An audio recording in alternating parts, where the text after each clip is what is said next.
Good day, I'm Lorraine Mendez and this is your JIS News for Tuesday, January 23. Finance Minister Audley says government intends to conclude the 2017-2019 public sector salary negotiations within the next few weeks. He says the administration is prepared to be flexible in accommodating the concerns of the trade unions about government's 6% offer.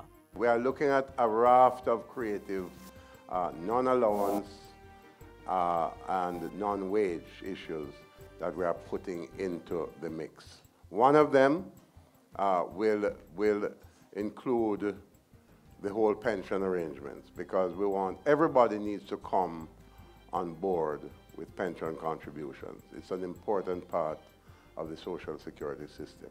The finance minister was speaking at a recent investment forum. He insisted that the 2-year negotiating period was too short and said a negotiating period of 3 to 4 years was needed to put together an acceptable program. Minister Shaw said this would be placed on the table for discussion. Tourism Minister Edmund Bartlett says industry players are satisfied that visitors are still coming to St. James despite the declaration of a state of public emergency in the parish. Jamaica is in the second month of the winter tourist season, which is one of the peak periods of the sector for visitor arrivals. Mr. Bartlett says preliminary results are not showing any negative fallout in arrivals. The truth is that all the attractions are open and have visitors at the moment.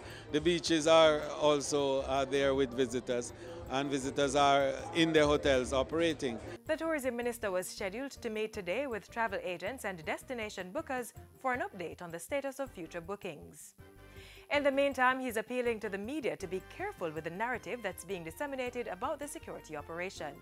This is a different type of operation. This is all about cauterizing and enabling normalcy to be restored. And we think that the effect of that is going to be to make the destination safer, to make the experience more seamless.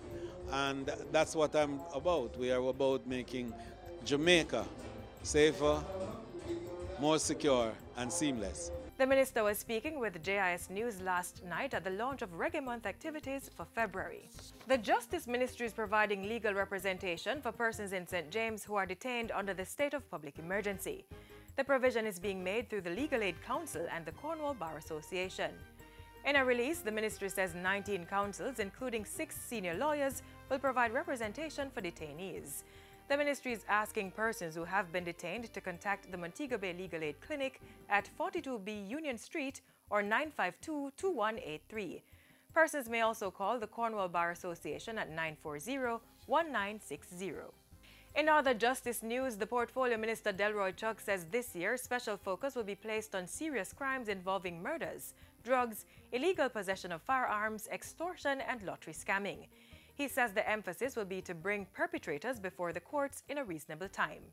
So when we find and charge those criminals, within weeks or months they must be tried and put away if necessary.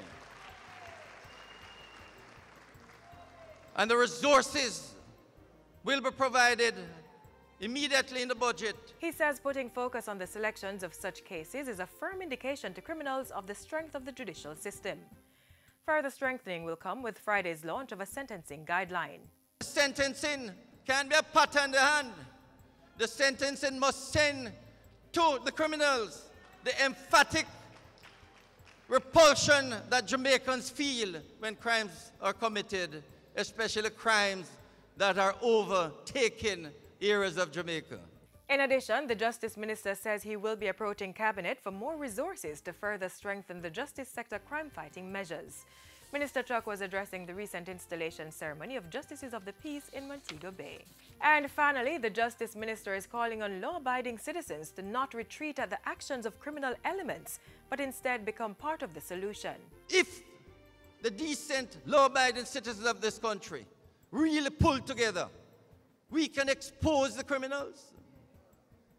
It has been done and it can be done. Minister Chuck insists that there are too many partners in crime facilitating illegal activities under the disguise of legitimate businesses. He warns that unless this practice is stopped, crime will continue to affect the nation. And that's it for JIS News today. I'm Lorraine Mendez. Thanks for watching.